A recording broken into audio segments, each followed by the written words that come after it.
Want to have your own business but don't want to start from scratch? Franchising might be the answer you're looking for. Welcome to the Level Up with Nick Lopez show. The show that brings you thought leaders in business, franchising, and high-performance personal development. Whether you're a buyer, seller, franchisee, franchisor, or a consultant, find everything you need to know about franchising right here. Own a business without the pain and financial losses that come with creating it. Find the time, freedom, and financial independence you can have through entrepreneurship. Learn how franchising can help you get there. Listen up and get ready for another episode of the Level Up with Nick Lopez show.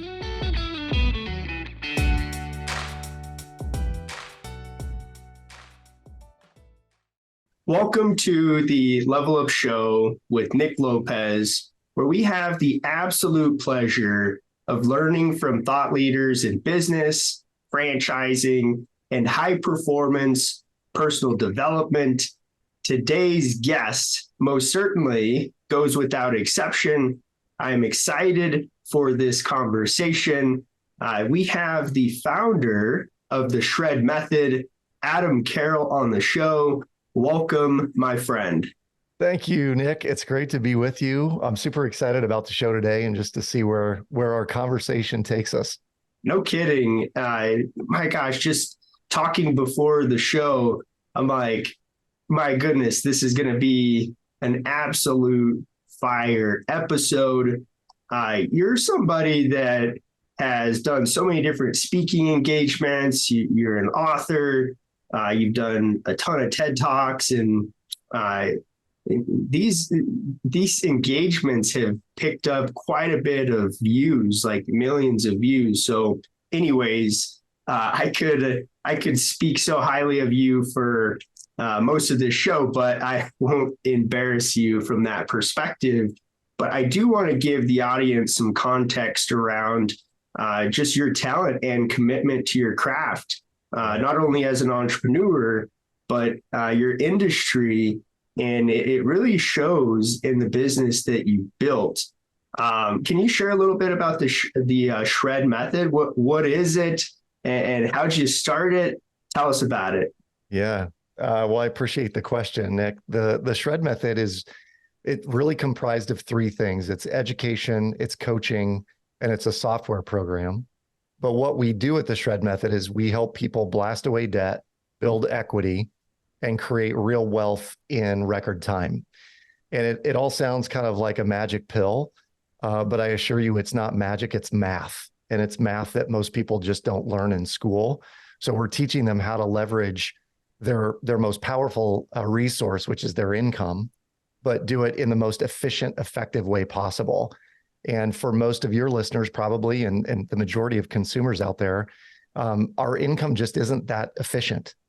You know, we make money, but we don't utilize it in the best way possible. And that's really what we do at the Shred Method. What do you mean by that? It's not used efficiently.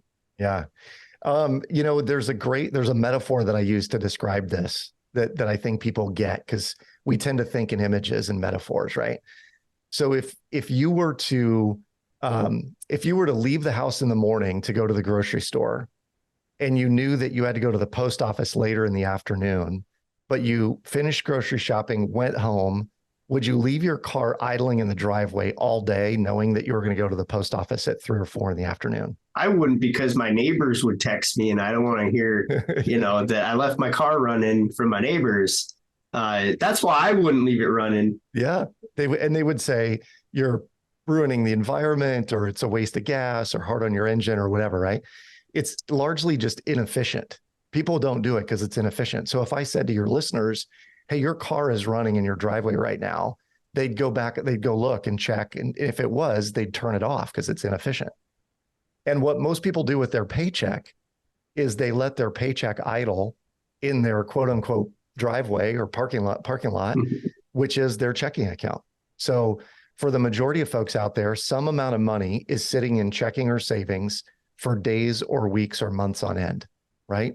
I mean, would you say that on a regular basis, there would be surplus funds sitting either in checking or savings? Oh, yeah, absolutely. Yeah. And, we do it because it feels good.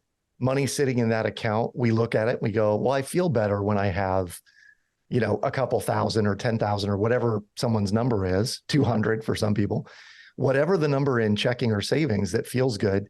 We look at it, we're like, I'm good because I have that money there. All the while, they're paying amortized interest on large debts like their mortgage, their commercial loans, their SBA loan that they started a business with, et cetera, et cetera.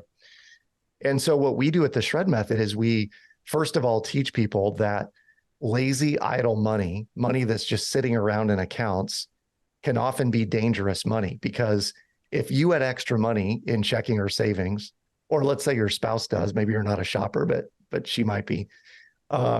What happens with extra, quote unquote, extra money?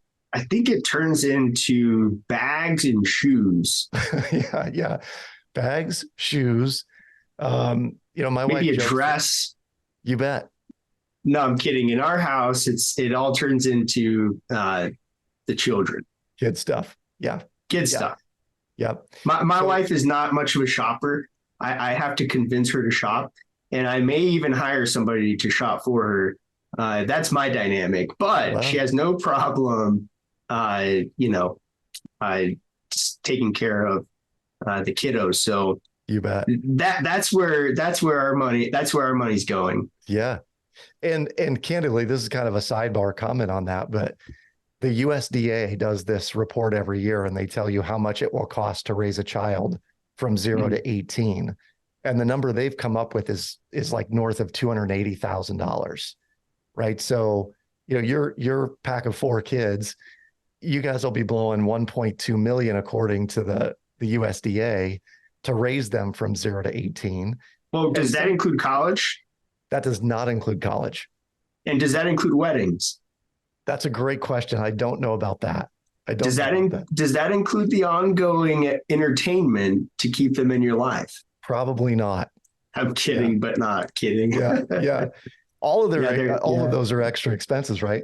So absolutely, the way that we look at people's finances, if they're a Shred client, is number one, we're going to say there is a difference between available funds and accessible funds.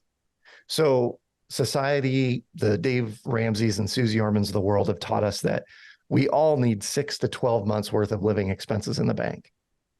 And for a long time, I believed that to be true. And then I realized there's a slight distinction between available money and accessible money. So the available money might be money that you could go to the bank and you could pull out and you could count and you could swim around in it on your bed or whatever you want to do with it, right? That's available funds. Accessible money might be money that, if you got in a pinch, you could access that money. But it doesn't necessarily have to be there all the time waiting for you, particularly in times where the amount of interest that it's making is very negligible, right? I mean, we went through 5 years almost where people were making 0.1% or 25 basis points on their money. Today, high yield savings accounts could get you 4.5%. That's a decent return, decent enough. But there may be a more efficient, effective, way to use that money, or a place to put that money that would actually save you tens and potentially hundreds of thousands of dollars in interest while still keeping that money accessible. That really becomes a great opportunity as an entrepreneur, right? And that's the reward of being an entrepreneur, accumulating cash. Yes. I couldn't agree with you more, Nick. I think the deal that most entrepreneurs, when we start a business, and I'm going to borrow something from a book called The E-Myth Revisited by Michael Gerber, but he used to say that most small business owners are not entrepreneurs. Most of them are technicians who suffer from an entrepreneurial seizure, right? It's like people go, I'm a good painter, so I'm going to open my own painting business. So it's this entrepreneurial seizure they have where they go do it, but they make one fatal assumption, which is, because I know how to do the technical work, I in turn know how to run a business that does the technical work. And I think this is the power of franchising, because the franchises build all the systems for you. So they teach you how to do the technical, or how to run a business that does the technical work. And then we strive to build a business that helps support our life or our lifestyle. And in in my mind and from my perspective for our clients, our goal is to build wealth outside of the business as well as inside of the business. So if we can build a really valuable practice, all the while we're building wealth outside of the business, building wealth outside the business means you don't necessarily have to sell the business to retire. It's gravy on gravy when you do. But we should be building wealth outside at the same time. Yeah, there's so much inefficiencies with the cash along the way while you own the business, the asset. Yeah, the ultimate goal is to grow that asset and exit and have a liquidity event there as well. But along the way, how are you being efficient with your cash? My gosh, I would assume that in most situations, that cash is just idling there. Yeah. For most people, it does. And typically what happens is they'll say, well, I didn't know what to do with it. I wasn't sure. It felt safe and secure where it was sitting, which is great. I mean, we all want that safety and security. In fact, one of the first questions we ask is, how much money do you need in savings to feel safe and secure at any given point in time? Mm-hmm. And I would encourage entrepreneurs listening, have that conversation with your spouse, because your number and their number is probably radically different.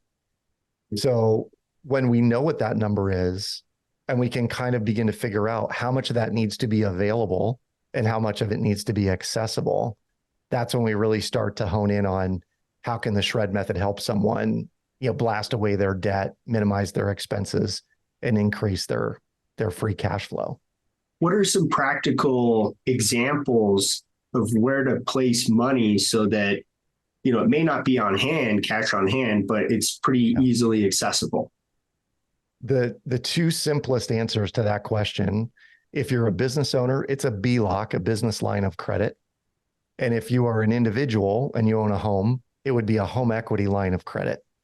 So the HELOC, for most people, when they think of a HELOC, a home equity line of credit, they think of that tool that the bank is going to sell you when you want to go buy a four-wheeler or an RV or put a new roof on the house or a 3-season porch on the back. And the challenge with that is that when we use that tool the way the bank intends us to use it, what it does is we borrow a big chunk of money, and then it just creates another monthly payment for us that we pay month after month after month. And the way we use those tools, either the BLOC or the HELOC, and you could include in that category the PLOC, a personal line of credit, which is basically like a signature loan or a signature line of credit. The way we use those is we use them effectively like a checking account. So your money will get deposited in the home equity line or the business line. And our software tool that powers the shred method will say, based on how much is coming in and how much is going out, it looks like you have this extra amount left over. So let's apply that in the most efficient way possible. And we start blasting away the debts that we're carrying as a business or as an individual. So we start with high interest credit card debts. We're going to knock those out right away. We go to car loans because we want to free up the $400 or $500 or $700 a month that people are paying on their cars or trucks or what have you. And then we go after either commercial loans, SBA loans, or the mortgage. And when we start going after that, what happens is you're already feeling pretty abundant because your cash flow is increased on a monthly basis. And then you're starting to see your debts be paid down really substantially over time. And now it's like, wow, I have all this equity. I've got all this discretionary income. And now I can make some really profound choices for my business, which could mean like capital investment. It could mean marketing, could be hiring an extra person. Those kinds of things are really what take the business to the next level. So you're saying a great place to put that is reinvesting it in the business. Ultimately, prioritize debts, and then a great ROI is the asset that you're growing and dictating the ROI of. So that's a great place to put that excess cash beyond what you need to break even on everything else, including paying down debts. That's exactly right. And I think in doing so, what we're ultimately doing is the main distinction that I help people make in entrepreneurship is there is a difference between taking a calculated risk and being risky. And so someone that is levered up, right? You've got an SBA loan, you've got 2 vehicles you're paying on, you've got, a property that you're paying a lease payment on or a rent payment on every month. You've got to pay salaries for people. And someone says, hey, you need to grow. So why don't you go get another loan and another truck and pay, and now you've got more payments. Some of that could be perceived as risky. Whereas what we're trying to do with folks is show them how to take a calculated risk, which looks like that extra money that's coming in, let's deleverage a bit, free up your monthly income. Because then when you go take a risk, it's calculated. It's not just risky. And again, I go back to Michael Gerber and his book, The E-Myth Revisited, but he talked about the number one killer of businesses is the fact that they're undercapitalized. So you get to a point where you have a big cash crunch, or debts go up or your income goes down. And then they're like, well, shoot, now I'm underwater on all these things. I'm going to not make payments, which then kills your credit score and all of that. So our goal really is to help people de-risk or mitigate the risk of the business by beginning to deleverage some of the debts that they're carrying. And do you think that there are good debts and bad debts? 100%. And I maintain that if you have debt that is making you money, if you have debt on a truck and the truck is what you use to go out and provide your service every day, that's probably a good debt. That debt could be good for the business, right? That being said, there may be a way to transition that debt in our system where the payment becomes much, much less. It frees up the monthly cash flow, which again will sort of de-risk the situation for you. But the short answer is yes, I think there is good debt. I'm not like an absolutist about pay everything off to zero, because I think for most people, it can take a really long time to do that. In our system, the average person could be completely out of debt, including their mortgage, in 3 to 7 years, which again seems like magic to some people, but it's purely math. And the way we prove that out, Nick, is we'll tell folks, hey, look at your last mortgage statement, commercial loan statement, SBA statement, and see of your payment, how much was going to principal and how much was going to interest. And you'll know in the first 1 to 5 years, the majority of your payment is interest. It's just how amortization schedules work. But what we do is we accelerate the amortization table by blasting that debt away much, much faster. And in the end, we help people save, again, tens or hundreds of thousands of dollars in interest that you would normally spend. And that's so simple to do, right? It just takes that disciplined approach. So number one, know where to look, but then have the disciplined mentality to commit to being more efficient from that standpoint, right? And that's exactly right. Clearly, this is powerful information. And, I told you at the beginning of the show, we're going to have some good content. And I think you're seeing why. But, I want to hear a little bit more from you around, why is it so important for you to share this message with the people? Well, going back in the Wayback Machine just a bit, Nick, I was a mortgage broker for a number of years. And I can't tell you how many refinances I did of people that would come in and say, well, I racked up some credit card debt and I really want to consolidate. Can we do a consolidation refinance, cash out refinance on my mortgage?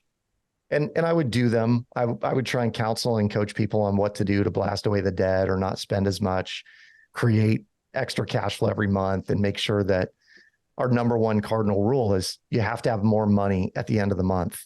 You can't have more month at the end of your money. That just doesn't work, right? So if we're really diligent about always having more money left over at the end of our month, financial freedom should come relatively easily. For most people, for whatever reason, it becomes a challenge to do. So the reason this is so important for me is I would encounter person after person that would just refinance, and they do it every year or 2 years, and it just reset the clock back to zero for them. So they'd go right back to paying the most amount of interest they possibly could, the least amount of principal they could.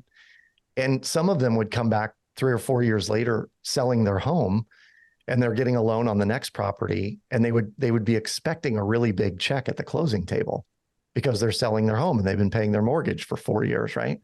And then they get to the closing table and they're like, oh, I got, $1,000 or a couple $1,000. It wasn't nearly what I thought it was going to be. And so from my perspective, the reason this is so important is we show people and educate people how to do the shred method, not so that they're debt free, but so that they can write a check for their kids' braces when the time comes. They can pay for college tuition when the time comes, because most people are sweating that, right? How am I going to pay for braces? How am I going to pay for vacations? How am I going to pay for college? What will retirement look like? How will I ever afford healthcare in the future? And what we're doing with the shred method is saying, listen, if you do for 2 years what most people won't do, you can do for the rest of your life what most people can't do, which is stroke a check for braces, stroke a check for a new car, take a 30-day vacation with your family and not sweat the bills afterwards. That's why we do what we do, so that people can actually live the life they really want. And the slightest distinction we make is that we're going to pull money back from what you're sending to your banker and instead put it in your pocket. And in doing that, it literally changes people's financial futures forever. Yeah, it's so life changing, right? And it's a matter of being disciplined. Once you have the knowledge, why do you think it is? Why do you think most people find themselves on the other side of the fence, right? Being so inefficient. I could probably point to a number of reasons. The top 2 or 3 that come to mind. One is they probably have horrible programming from the time they were young. A good friend of mine, her financial script that she runs in her mind all the time is, well, we'll never have a lot of money, so we might as well spend it now. And if you follow that logic, right, it's very circular. We'll never have a lot of money, so we might as well spend it now, because we'll never have a lot of money, so we might as well spend it now.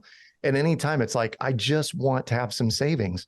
Well, you can't, because your script that you've been running from the time you were a kid necessitates that you have no money for the script to be true, right? So I think number one is people's scripting has to change. And this goes into money psychology and some of the coaching that we do with clients. But when we can fix someone's relationship to money and the way they handle and they look at money, all manner of things change for them. The second reason I think it's hard is we get in a rut, and I would call them habits, but a habit is basically just a rut that we get in for a very long time.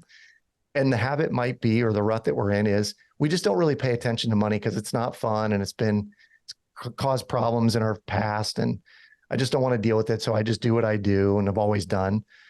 And if you do what you've always done, then you'll get what you've always got, right? That's sort of the logic.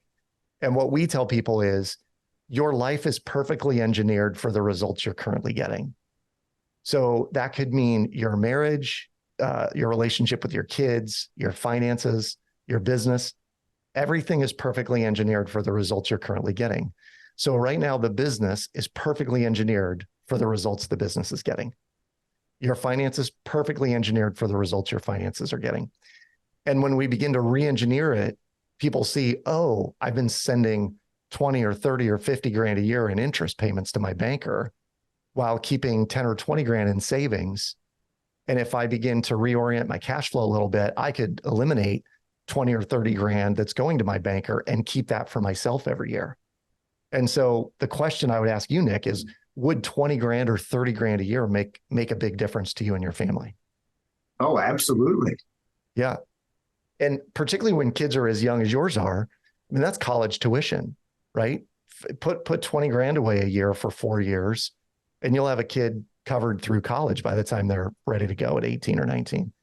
So that's the distinction that we're trying to make is, let's look critically at how much we're paying in taxes or interest, and then begin to re-engineer our system so that we get to keep that instead of sending it to our banker. Where could I go to learn more of these strategies? As we're talking, I'm thinking so much about the tactical side of, okay, well, if I'm going to reorientate the way that I look at how I pay principal and interest, Yep. or, the way that I am intentional about my lifestyle, and I make those commitments to start spending less, be more frugal, and look at opportunities to invest or create smart debt. Those are all just nuances there around the approach, the system, right? But from a tactical standpoint, I love the mortgage and perspective around principal and interest, but how can I keep learning more? Yeah, the first and foremost, we are an education company. So I love this question because it really is about learning more and putting into practice what you learn. If anyone's interested in finding out more about this, theshredmethod.com is our website. And on the site, there's a 30-minute masterclass. You can watch it at about 1.5 times speed, and you'll get through it in about 17 minutes or so. Mm-hmm. But that's a really powerful look at how the system works from a logistics standpoint. And then we've got a free calculator on the site as well, where you can go in, plug in your raw numbers, your income numbers, expenses, what your mortgage payment is, interest on your mortgage, and it will kick out how fast could you be out of debt, and how much will you save over the long run, or how much will you not spend in interest. But the powerful number that you'll see there's a PDF document you can print out and put on your refrigerator. For us, that has been a motivator, like to look at that number and say, we could save $260,000 in interest by just following this thing for 38 months or 42 months or whatever it might be. And so if somebody's interested, theshredmethod.com is probably the best place to go first, Nick. Fantastic. Yeah. And that's what it's all about, right? It's about education and a lifestyle and a commitment to being financially efficient and smart with your money, really. And as an entrepreneur, that is ultimately the reward of winning the scoreboard, right? All your data points, all your business planning, those KPIs, those leading indicators, they translate to the ultimate scoreboard, which is your P&L.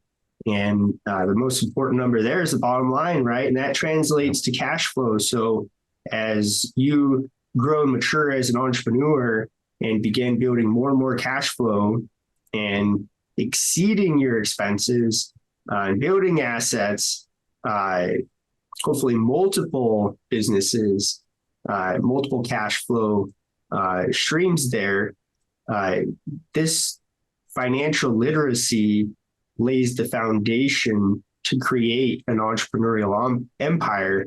And that's why I think that this information is so critical to professionals in business, in franchising. And clearly you need to be a high performer to have this disciplined approach toward money. Yeah, no question. You commented something that I want to touch on really quick, and that is that multiple streams of income from the business.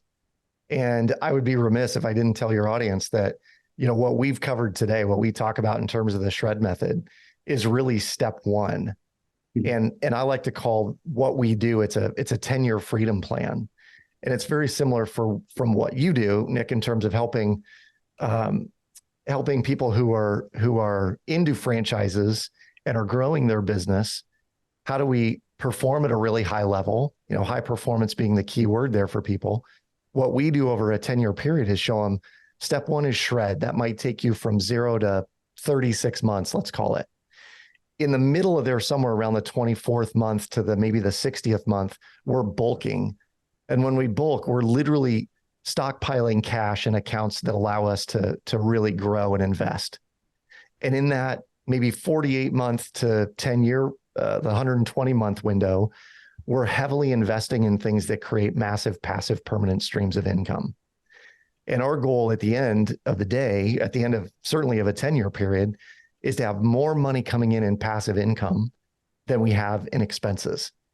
And when we do that, and we do it at a grand scale, like if this isn't a ridiculous example, but if your expenses are $1,000 and we can create $10,000 a month in discretionary income passively that's coming in, life is grand. Go wherever you want, do whatever you want. Most people can live really comfortably on 10 grand a month. So that's what we're trying to help people do without changing their spending patterns all that much. We're just changing logistically how their money flows, and then strategically, where do they put it to create that passive income stream, allowing them to then never work for anyone if that's their choice. Yeah, I would liken financial literacy to oxygen for an entrepreneur. That is such a great example, such a great analogy.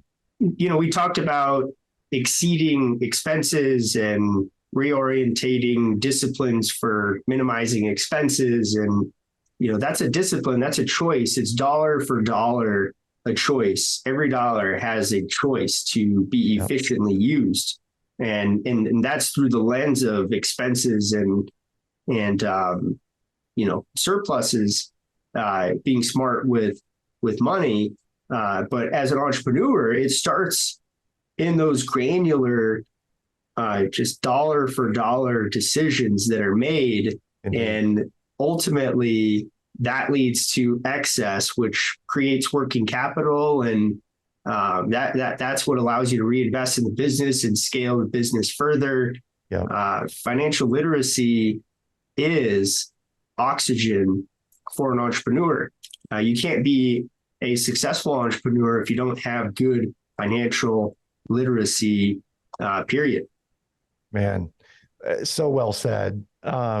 One other thing that I'll mention is, and you mentioned it, having liquidity or being able to grow with your business and being able to invest in the business. There is this idea that we share with folks that most people don't have an income problem. They have a liquidity problem. And what we mean by that is the bankers will underwrite what we can afford based on our income, right? Or our revenues in the business. And yet, if someone came to most business owners or certainly individuals, consumers in society, and said, "Hey, I've got this opportunity. It will return somewhere between 15 and 20%. Risk is largely mitigated. Very, very little risk in the deal at all. But you got to write a check for 50 grand or 100 grand." Most people would be like, "Well, where on earth am I going to come up with that kind of money?" Right? Mm-hmm.